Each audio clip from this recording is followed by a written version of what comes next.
네, 열왕기상 21장 1절부터 4절까지 말씀을 함께 읽습니다. 1절입니다. 그 후에 이 일이 있으니라. 이스라엘 사람 나봇에게 이스라엘에 포도원이 있어 사마리아의 왕 아합의 왕궁에서 가깝더니 아합이 나봇에게 말하여 이르되 내 포도원이 내 왕궁 곁에 가까이 있으니 내게 주어 채소밭을 삼게 하라. 내가 그 대신에 그보다 더 아름다운 포도원을 내게 줄 것이요 만일 내가 좋게 여기면 그 값을 돈으로 내게 주리라. 나봇이 아합에게 말하되 내 조상의 유산을 왕에게 주기를 여호와께서 금하실지로다 하니 이스라엘 사람 나봇이 아합에게 대답하여 이르기를 내 조상의 유산을 왕께 줄 수 없다 하므로 아합이 근심하고 답답하여 왕궁으로 돌아와 침상에 누워 얼굴을 돌리고 식사를 아니하니. 아멘. 오늘 말씀 가운데 크신 은혜가 있길 간절히 소망합니다. 우리 저를 따라서 기도하는 마음으로 가슴에 손을 얹으시고 따라서 하실까요? 하나님의 은혜가 지금 저에게 임하기를 기도합니다. 우리 옆 사람 축복하면서 하나님의 은혜가 지금 여러분에게 임하기를 기도합니다. 아멘. 하나님의 은혜가 넘치는 거룩한 복된 하루가 되시길 간절히 소망합니다. 자, 우리 열왕기상 21장 한 장만 더 보면 열왕기상이 끝납니다. 열왕기상 부지런히 달려오셨고요. 우리 내일이면 열왕기상이 끝나게 될 것 같은데 오늘 21장은 표제어가 이렇게 되어 있죠. 많이들 알고 있는 말씀입니다. 나봇의 포도원이라는 내용을 알고 계실 겁니다. 자, 지금 상황을 한번 정리를 한번 해보겠습니다. 큰 승리를 거두었습니다. 북이스라엘이 전쟁을 통해서 큰 은혜를 입었고요. 큰 승리를 얻었습니다. 근데 전혀 이 상황 속에서 하나님의 은혜에 대해서는 안중에 없는 한 사람이 있지요. 아합 왕이 하나님께서 주신 그 은혜에 대해서 전혀 관심이 없습니다. 아람과의 큰 전쟁을 통해서 이기게 만들어주신 하나님의 놀라운 은혜가 있었음에도 불구하고 하나님께 돌아와야 되는데 이쯤 되면은 돌아와야 되는데 돌아오지 않습니다. 힘들고 어려운 상황들을 극복하게 해주신 하나님께 돌아왔다면 아마 이 아합 왕의 인생이 또 달라졌을지도 모를 일입니다. 근데 그는 달라지지 않습니다. 그는 뭐라고 생각하냐면요, 자기가 잘해서, 내가 대단해서, 내가 위대해서 이 전쟁은 이겼노라라고 생각을 했습니다. 그래서 자기가 이루어낸 결과물이기 때문에 전쟁에서 패배했던 벤하닷 왕을 자유롭게 풀어주고요, 성대하게 풀어주는 일을 만들지요. 하나님께서 이 모습을 보시고 안타깝게 생각하시고 화를 잔뜩 내셔서 선지자를 보내십니다. 하면서 따집니다. 내가 너의 손에 붙인 적을 너는 왜 살려주었냐라고 따지게 됩니다. 아합은 하나님의 말씀을 업신여기고 가볍게 여겼습니다. 자기 멋대로 이제 북이스라엘을 통치하는 아합, 이제 그의 말년의 삶의 모습을 우리가 보게 됩니다. 이런 상황 속에서 21장 말씀이 시작이 됩니다. 아마 지금은 전쟁이 없고 태평한 상황인 것 같아요. 1절 말씀에 이렇게 나와 있지요. 그 후에 이 일이 있으니라. 전쟁 후를 말하는 겁니다. 그 후에 이 일이 있으니라. 이스라엘 사람 나봇에게 이스라엘에 포도원이 있어 사마리아의 왕 아합의 왕궁에서 가깝더니, 여기서 말한 이스라엘이라고 하는 곳은 별장을 말합니다. 북이스라엘 사람들이 왕이 살았던 별장을 말하는데요.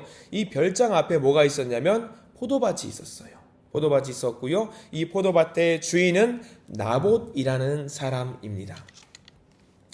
근데 이 별장 왕궁 앞에 포도원의 자리가 너무 좋아서 이 아합이 그 포도원을 사가지고 정원처럼 만들었으면 좋겠다라고 생각을 했던 것 같아요. 그래서 나봇에게 물어봅니다. 나에게 그 토지를 넘겨라. 내가 값을 후하게 쳐줄 것이다 라고 말을 합니다. 자, 여기까지는 우리가 보면 어떻습니까? 문제가 전혀 없어 보이죠. 돈 주고 그 땅을 사면 되기 때문에 문제가 없어 보입니다. 아합이 말을 합니다. 팔아라. 돈 많이 쳐줄게. 나봇이 말합니다. 왕이시여, 안 됩니다. 돈을 억만금을 주셔도 팔 수 없습니다. 왜 팔 수 없느냐?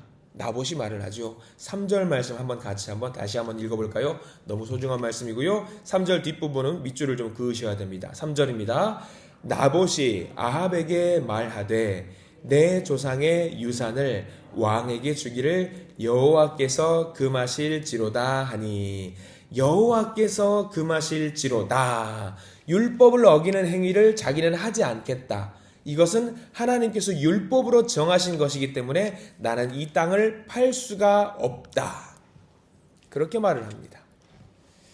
자, 돈 많이 받고 팔면 좋죠. 후하게 쳐준다고 하고 왕이니까 검증도 된 사람이겠다. 금방 팔면 됩니다. 근데 우리는 여기서 잊지 말아야 될 게 있어요. 우리가 3절 말씀에 옆에다가 메모를 해두시면 좋을 것 같습니다. 뭐라고 메모를 하시냐면 레위기 25장 23절이라고 꼭 적어두십시오. 레위기 25장 23절 말씀이라고 적어두십시오. 자, 제가 읽어드릴게요. 찾지는 나중에 한번 찾아보시기 바랍니다. 레위기 25장 23절 말씀에 뭐라고 나와 있냐면 율법이에요. 이런 율법이 있습니다. 토지를 영영히 팔지 말 것은 토지는 다 내 것임이라. 너희는 나그네요 우거하는 자로서 나와 함께 있느니라. 여기서 나는 누구를 말하냐면 하나님을 말합니다. 그럼 토지는 누구 것인 거예요? 하나님 거예요. 사람의 것이 아닙니다. 하나님 겁니다. 토지의 모든 소유는 하나님 거라고 이미 율법에 나와 있습니다. 그게 원칙입니다. 영구 귀속되게 누군가에 팔지 말라고 성경 말씀에는 나와 있어요. 율법에는 나와 있어요. 이것을 나봇은 정확하게 알고 있었던 거죠. 자, 출애굽을 해서 백성들이 가나안 땅을 얻었습니다. 가나안 땅을 돈 주고 샀나요? 아니에요. 그럼 어떻게 분배를 했을까? 제비 뽑기를 통해서 분배를 했습니다. 제비 뽑기를 통해서 분배해서 소유권을 정하는 것은 누구의 법칙을 따르는 거냐면 하나님께서 정해주신 그 법칙을 따르는 믿음의 고백인 거예요. 이 땅을 주시는 거는 마음대로 하는 게 아니라 하나님께서 주신 거예요. 그것도 빌려주신 거예요. 빌려주신 거. 마음대로 할 수 없습니다. 혹여 사정이 생겨가지고 매매를 하게 되더라도 일정 기간이 지나면 반드시 그 땅을 토지를 돌려주어야 됩니다. 일정 기간이 지나서 재산상의 문제로 다시 받을 수 없는 형편이 되면 친척이라든가 인척이 비용을 부담해서라도 반드시 그 땅을 원배분받은 사람한테 돌려주어야 합니다. 자, 친척도 인척도 돈이 없어서 사줄 수 없어. 그러면 어떻게 됩니까? 여러분들이 많이 알고 있는 말이 있어요. 희년이라는 말을 들어보셨을 겁니다. 희년. 50년마다 한 번씩 돌아오는 희년에는 반드시 돈 상관없이 원 분배받은 사람한테 돌려줘야 됩니다. 왜? 그 땅은 누구 것이니까?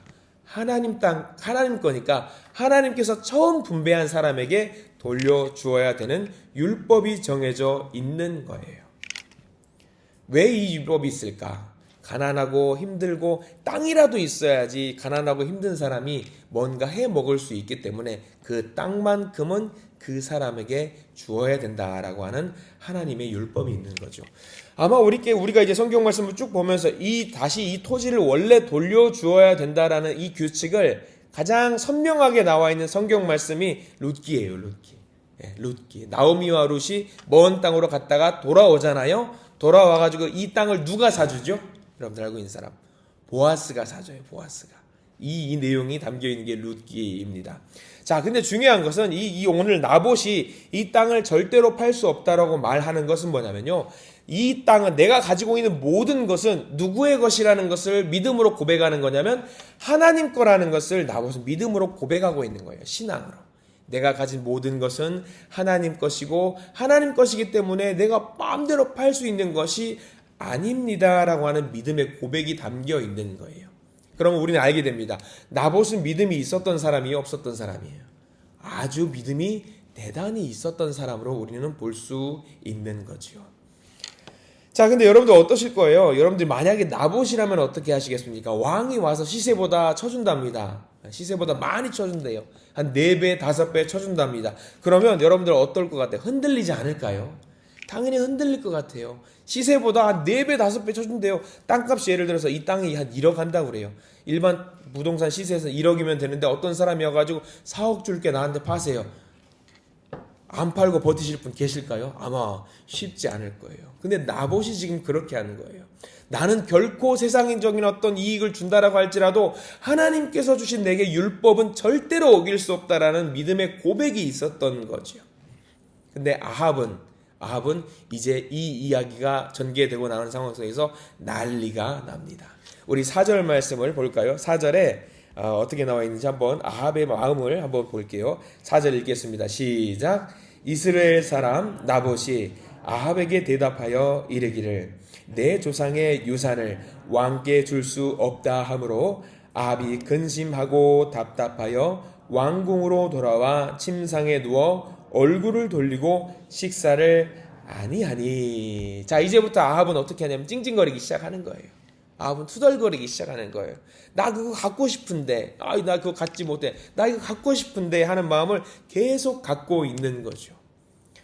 우리는 뭐 마트 가서 장난감 사고 싶은 아이들이 막 들어 누워가지고 나 저거 사달라고 하는 모습들을 가끔 보잖아요. 근데 오늘 아합의 모습은요, 그것보다 더 심한 거예요. 마트에서 장난감 사달라는 아이보다 더 심한 모습으로 찡찡거리고 있는 거예요. 근데 여러분 보세요. 아합이 그 율법을 몰랐을까요? 아합이 몰랐을까요? 아합은 알고 있어요. 알았으면 포기해야 돼요. 알았으니까 강제적으로 뺏지를 못하니까 지금 속이 지금 부글부글 하는 거예요. 답답한 노릇인 거예요. 왕이라고 할지라도 왕보다 위에 있는 게 뭐예요? 율법이에요. 율법이기 때문에 마음대로 못하는 거예요. 막 부글부글 하는 거죠. 나는 가지고 싶은데, 저거 갖고 싶은데, 누리고 싶은데, 그런데 하나님의 말씀과 지금 부딪히는 거죠. 근데 이 모습이 우리하고도 비슷해요. 목사님 무슨 말씀이셨나요? 저는 그런 적 없어요. 아니에요. 제가 어렸을 때마다 그런 거 있었습니다. 주일 오전 9시에 기가 막히게 항상 제가 좋아하는 만화 영화를 꼭 그때 해요. 그러면 갈등이 돼요. TV를 봐야 되나 아니면 교회를 가야 되나. 이런 것들 가지고 마음에 갈등이 있어요. 그러면 갈 수밖에 없어요. 왜요? 어머니가 몽둥이 들고 오니까 교회 빨리 가라고. 갈 수밖에 없어요. 여러분들 한번 현실적인 문제를 한번 이야기해 볼까요? 11조를 해야 돼요. 하나님과 약속을 했어요. 11조 하겠습니다. 기도했어요. 근데 막상 11조 봉투에 11조 금액을 넣으려고 하면은, 헌금을 넣으려고 하면 마음이 좀 불편한 게 없으시겠지만 뭐 간혹가다 그런 경우가 있단 말이죠. 그런 마음의 갈등들이 없지 않아 있어요. 또 이런 경우도 있을 겁니다. 어떤 분들은 토요일날 밤 늦게까지 근무를 하고 왔어요. 몸이 피곤해요. 주일날 교회 나가야 돼요. 일어섰는데 너무 천근만근 몸이 너무 무거워서 교회 가는 것이 좀 오늘 하루만 좀 안 가면 안 될까, 이런 갈등들, 아마 우리 주변에 이런 갈등들은 많이들 해보시는 그런 갈등들이 있어요. 이게 똑같은 상황이거든요. 여러분들 이럴 때는 만약에 어떻게 하실 겁니까? 이런 상황이 처해진다면 여러분들 어떻게 하실 거예요? 우리는 정답을 알고 있어요. 정답을 알고 있어요. 모르는 분 한 분도 안 계세요. 정답을 알아요. 그럼에도 불구하고 우리 마음속에는 뭐가 있냐면 갈등이 생긴다라는 거예요. 그럼 여러분 어떻게 하시겠습니까? 정답을 알려드릴게요. 일단 기도하십시오. 일단 하나님께 기도하십시오. 하나님께 답을 구하시는 우리 모두가 됐으면 좋겠습니다. 하나님과 상의하세요. 하나님과 상의하시고 하나님께 답을 구하시면 우리는 그 답대로만 행동하면 됩니다. 아합이 만약에 하나님과 상의하고 하나님과 이야기했다면 답을 쉽게 찾았겠지요. 누구랑 상의하지요? 아합은 이 순간에 이세벨과 상의를 합니다. 자, 우리 이세벨과 상의하면서 이제 이런 이야기가 나옵니다. 우리 6절 말씀 같이 한번 읽어볼까요? 6절입니다. 시작. 왕이 그에게 이르되 내가 이스라엘 사람 나봇에게 말하여 이르기를 내 포도원을 내게 주되 돈으로 바꾸거나 만일 내가 좋아하면 내가 그 대신에 포도원을 내게 주리라 한즉 그가 대답하기를 내가 내 포도원을 내게 주지 아니하겠노라 하기 때문이로다. 자, 아합이 설명 잘했을까요? 뭐 되게 이상하게 한 걸 것 같아요. 여러분들 보니까 어떤 것 같아요? 설명이 뭐 나름 잘한 것 같아요. 우리가 봤을 때는. 근데 잘 생각해야 돼요. 6절 말씀에는 빠진 게 하나가 있어요. 설명을 잘했는데 빠진 게 있어요. 뭘 뺐죠? 하나님이 빠졌어요. 하나님이 빠졌어요. 하나님이라는 글자가 들어가야 돼요. 하나님의 말씀에 이렇게 나와 있는데 라는 게 들어가야 되는데 아합은 그건 싹 빼고 이세벨에게 그것만 이야기하는 거예요. 상황만 설명하는 거예요. 큰 문제인 거죠. 아합의 마음속에 지금 하나님이 있어요, 없어요? 하나님이 전혀 없는 거예요. 전혀 없는 상황이에요. 이 이세벨은 시돈이라는 나라에서 왔습니다. 바알을 섬기는 나라예요. 왕이 대빵이에요. 왕이 가져와 하면 가져오는 거고 왕이 저 사람 죽여 하면 죽이는 거예요. 그런 나라에서 왔어요. 그러니까 이세벨은 왕의 이런 모습을 이해를 전혀 못하는 거죠. 그래서 결국 여러분들이 아시는 것처럼 이세벨은 나봇에게 억울한 누명을 씌운 다음에 그를 죽이고 포도원을 강제로 빼앗습니다. 자, 이 다음에 아합이 어떤 행동을 했는지도 우리 마지막까지 봐야 됩니다. 우리 쭉 넘어가서 16절 말씀을 함께 볼까요? 16절 말씀을 여기는 이제 한번 표시를 한번 해두시면 좋을 것 같아요. 16절 같이 읽습니다. 시작. 아합은 나봇이 죽었다 함을 듣고 곧 일어나 이스라엘 사람 나봇의 포도원을 차지하러 그리로 내려갔더라. 내내 찡찡거리고 있다가 풀이 죽어 있다가 나 저거 갖고 싶어 찡찡거리고 있다가 밥도 안 먹고 식음을 전폐하고 찡찡거리고 있다가 보고를 받습니다. 어떤 보고를 받았지요? 나봇이 죽었습니다. 그러면 어때야 됩니까? 왕래를 했던 사람이에요. 그러면 조문을 하든가 애도를 하든가 확인을 하든가 해야 되죠. 최소한의 슬픔의 표시라도 해야 되는 거죠. 그런데 죽었다 함을 듣고 그가 했던 행동, 일어나서 포도원을 차지하러 내려간 행동을 합니다. 아합이 얼마나 악한지 이 한 장면만 봐도 여로보암보다 더 악한 왕이구나 라는 생각이 들 수밖에 없는 거예요. 우리는 이 성경 이 말씀을 보면서 여러 가지 생각을 하게 되는데 이 말씀을 보면서 많은 분들이 상처를 받는 부분이 그겁니다. 자, 정의가 어디 있냐? 도대체 공의가 어디 있냐? 있기는 하냐? 있는 사람들은 더 가져가려고 하고 없는 사람들은 빼앗기긴 하고 이런 상황들. 참 안타깝다. 지금 우리가 살고 있는 이 시대의 모습이 아니냐. 근데 명심하시기 바랍니다. 하나님께서 이 모든 상황을 다 지켜보고 계신다는 것을 우리는 잘 기억하시길 간절히 소망합니다. 아합의 이런 행동을 다 보고 계셨고요. 우리도 그런 것 가지고 갈등하는 모든 순간순간의 장면들을 하나님은 우리를 통해서 다 보고 계신다는 사실을 명심하시기 바랍니다. 오늘 21장의 이야기만 봐서는 나봇이 죽고 아합이 포도원을 차지해서 악이 승리한 것처럼 보이잖아요. 공의는 없는 것처럼 보이잖아요. 근데 여기서 끝나는 게 아닙니다. 여기까지 딱 하고 17절부터 이제 26절까지는 하나님께서 아합을 두고 굉장히 난 너를 이제 죽일 거다라고 이제 선전포고하는 내용이 나와요. 하나님이 정의를 세우시고 공의를 세우시는 내용이 이제 쭉 나옵니다. 자, 그런데 쭉 넘어가 볼까요? 27절 말씀. 이 아합이 사람 됨됨이를 알게 되는 부분이 있어요. 27절 말씀 보면은 또 찡찡거려요. 27절 같이 읽어보겠습니다. 시작. 아합이 이 모든 말씀을 들을 때에 그의 옷을 찢고 굵은 배로 몸을 동이고 금식하고 굵은 배에 누우며 또 풀이 죽어 다니더라. 이 사람은 습관적으로 찡찡거리는 것 같아요. 습관적으로 계속. 어린아이들이 이거 사달라 저거 사달라 할 때 여러분들 어떻게 하십니까? 혼쭐을 내야 되잖아요. 혼쭐을 한 번씩 혼쭐을 저도 내는 경우도 있었는데 그래야지 아이들은 포기합니다. 근데 이 사람은요 포기라는 거를 몰라요. 포기라는 것을. 결국 아합과 이세벨을 심판하시는 내용이 이제 쭉 나오게 됩니다. 자, 이 말씀을 우리에게 주시는 이유가 무엇일까? 우리도 인간인지라 욕심이 있을 때가 있다라는 거죠. 남의 것을 보면 귀한 것을 보면 탐내고 싶은 마음이 우리가 왜 없을까요? 다 있습니다. 저라고 없겠습니까? 저도 있습니다. 특히 요즘 부쩍 느끼는 건데 교회에서 가끔 성도님들 같이 식사를 하다가 보면은 분명히 같은 음식을 놓고 같은 밥을 먹는데 제가 밥 먹을 때라고 보면 옆에 있는 권사님이 그걸 막 비벼서 먹는 거예요. 그럼 그 밥이 왜 그렇게 맛있어 보이는지 몰라요. 한술 떠먹고 싶은 그런 마음이 들 때. 이거는 아주 작은 거예요. 그냥 웃자고 하는 이야기지만 이런 것들이 우리 주변에 너무나도 비일비재에 많이 있다라는 거예요. 비일비재 많이 있어요. 저는 안 그래요. 아닙니다. 우리 모두 그런 마음들이 있어요. 세상에 더 심한 경우도 많이 있잖아요. 내가 저것을 쟁취하기 위해서 저 사람의 목숨까지도 내가 없애버리겠다라고 하는 경우들이 얼마나 많이 있습니까? 특히 요즘 우리나라를 보면 그런 모습들이 많이 있는 것 같잖아요. 너무 안타깝게도 내가 살기 위해서 저 사람을 반드시 어떻게 해야 되겠다라는 그런 모습들이 세상에 너무 많이 있는 것들을 보면서 참으로 안타까운 생각이 들 때가 있습니다. 그런 욕심을 가지지 말라고 우리에게 이 말씀을 주십니다.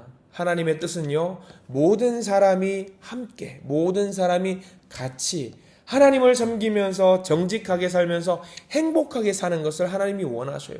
그래서 토지를 모든 사람에게 공평하게 분배하신 겁니다.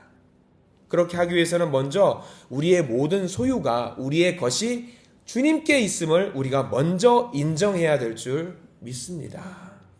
반드시 주님 거예요. 우리 건 하나도 없어요. 다 주님 겁니다. 그리고 한 걸음 더 나아가셔야 됩니다. 하나님께서 나의 하나님 되시고, 하나님께서 나의 주인이 되시고, 하나님께서 나의 복의 근원이 되신다는 사실을 인정하면은요, 우리가 그런 가졌던 모든 욕심들을 다 내려놓을 수가 있다라는 사실, 우리가 그것을 명심했으면 좋겠습니다. 그 모든 것을 인정할 때에 우리는 서로 하나님의 자녀로 서로를 인정하고 존중하고 사랑할 수 있게 됩니다. 오늘 아합과 이세벨이 악한 일로 서로 상의한 것을 잘 기억하십시오. 우리는 마음에 불편함이 있고 어떤 힘든 일이 있고 어려운 일이 있을 때에 제일 먼저 기도하심으로 하나님과 상의하실 수 있는 우리 모두가 되기를 간절히 소망합니다. 하나님과 상의하시고 기도를 통해서 우리는 하나님을 통해서 선한 결과물을 우리가 얻어낼 수 있다라는 사실을 명심하셔야 합니다. 하나님과 깊이 상의하시고 좋은 결과물, 선한 결과물을 얻어내시기를 부탁을 드립니다. 오늘 우리는 또 선물로 주신 하루를 살아가면서 이렇게 이 시간 모여서 기도를 하기 위해 모였습니다. 기도를 통해서 하나님, 제게 이 하루를 주신 이유가 무엇입니까? 깊이 기도로서 대화하시고 그 대화를 통해서 하나님께서 우리에게 주신 소중한 복의 길을 가실 수 있는 우리 모든 성도님들 되시기를 간절히 소망합니다. 기도하겠습니다. 주님, 하나님께서는 모든 토지는 주님의 것이고 우리는 그저 거류하는 거류민이라고 말씀을 하셨습니다. 그렇습니다. 우리는 그저 청직입니다. 주인이 아닙니다. 그저 이 땅에서 주신 것을 누리면서 살다가 잘 관리하다가 하나님께 영광 돌리고 가난한 이웃과 힘든 이웃을 돌보다가 그저 주님 오라 하시면 기쁜 마음으로 가면 됩니다. 그런데 우리가 이 땅에 너무 많은 것에 욕심을 부리고 마치 아합처럼 내가 가질 수 없는 것을 갖고 싶어서 안달내고 있는 우리인 것은 아닌가요? 주님, 우리의 삶을 돌아보게 해 주시옵소서. 하나님의 말씀으로 우리의 욕심을 누르게 해주시고 우리 삶의 모든 욕심과 욕망을 하나님의 모든 은혜로 감싸고 우리가 하나님을 믿는 사람답게 살 수 있도록 인도하여 주시옵소서. 오늘 하루 살아갑니다. 하나님의 말씀에 순종하며 말씀대로 살아가는 하나님의 사람이 될 수 있도록 저희들을 인도해 주시옵소서. 예수 그리스도 이름으로 간절히 기도드립니다. 아멘.